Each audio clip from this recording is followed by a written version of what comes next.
అందరికీ నమస్కారం. Telugu knowledge based ఛానల్కి స్వాగతం. మన దేశంలో యువత ఎక్కువగా ఆకర్షితమవుతున్న రంగమేంటో తెలుసా? అది online gaming. PUBG, free fire, ludo, rummy, poker, fantasy cricket ఇవన్నీ మన రోజువారీ జీవితంలో భాగమయ్యాయి. కానీ ఈ గేమ్స్ మనకు కేవలం వినోదం మాత్రమేనా, లేక మన జీవితాలను ప్రభావితం చేస్తున్నాయా? ముఖ్యమైన ప్రశ్న, గేమ్ ఎక్కడ ముగుస్తుంది, జూదం ఎక్కడ మొదలవుతుంది అనే విషయం ఇప్పటికీ గందరగోళంగానే ఉంది. ఇలాంటి గందరగోళంలోనే కేంద్ర ప్రభుత్వం కొత్తగా ఆన్లైన్ గేమింగ్ బిల్ 2025 తీసుకొచ్చింది.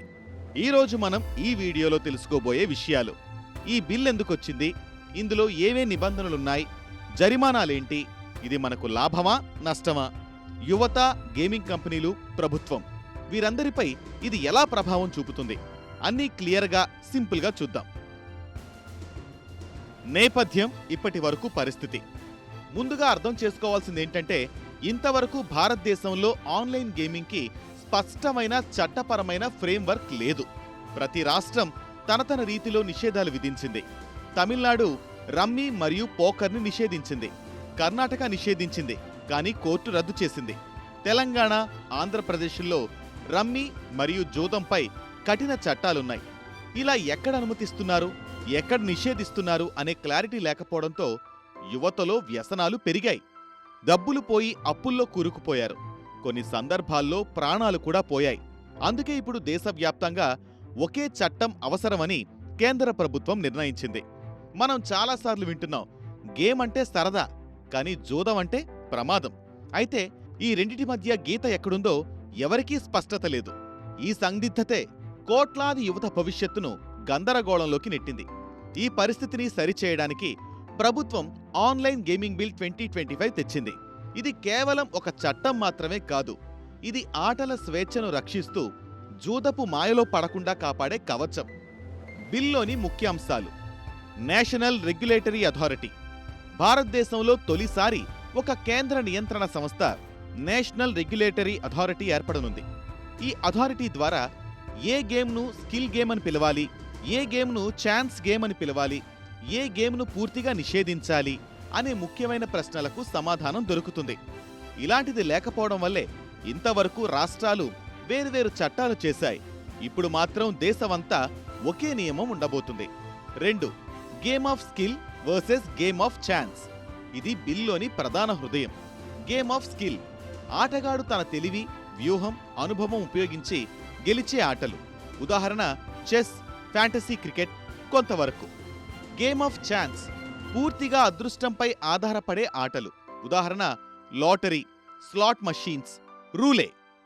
దీని బట్టి గేమ్ ఆఫ్ ఛాన్స్ అంటే గ్యాంబ్లింగ్, కాబట్టి ఇది పూర్తిగా నిషేధం. 3. తప్పనిసరి రిజిస్ట్రేషన్.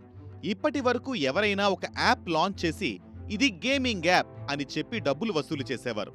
ఇకపై అలాంటిదేం జరగదు. ప్రతి గేమింగ్ కంపెనీ కేంద్ర అథారిటీ దగ్గర తప్పనిసరిగా రిజిస్టర్ అవ్వాలి, లేకపోతే అది ఇల్లీగల్గా పరిగణించబడుతుంది. 4. వయస్సు పరిమితి. 18 ఏళ్లలోపు పిల్లలకు క్యాష్ బేస్డ్ గేమింగ్ పూర్తిగా నిషేధం. ఎందుకంటే ఈ వయసులో ఆకర్షణ, వ్యసనం ఎక్కువ. చదువుకోవాల్సిన వయసులో డబ్బు కోసం ఆట ఆడితే భవిష్యత్తే చీకటైపోతుంది. 5. ఖర్చుల పరిమితి. ప్రస్తుతం చాలా మంది ఆటగాళ్లు కంట్రోల్ లేకుండా డబ్బు ఖర్చు చేస్తున్నారు. ఒక గేమ్లో ఓడిపోతే మరొక్కసారి ప్రయత్నిస్తా అన్న భావనతో మళ్లీ డబ్బు వెచ్చిస్తున్నారు. ఈ బిల్ ప్రకారం ప్రతి ప్లేయర్కి ఒక ఫైనాన్షియల్ స్పెండింగ్ క్యాప్ ఉంటుంది. అది దాటితే ఆటోమేటిక్గా గేమ్ అకౌంట్ లాక్ అవుతుంది. 6. ప్రకటనల నిషేధం.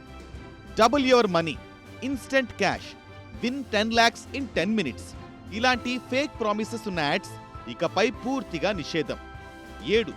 జరిమానాలు మరియు శిక్షలు. ఇది బిల్లోని అత్యంత కఠినమైన భాగం.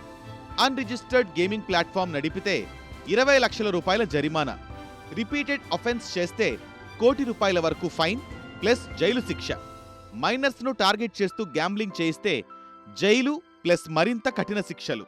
అంటే ఇకపై కంపెనీలు ఎటువంటి లూప్ హోల్ ఎక్స్ప్లాయిట్ చేయలేవు.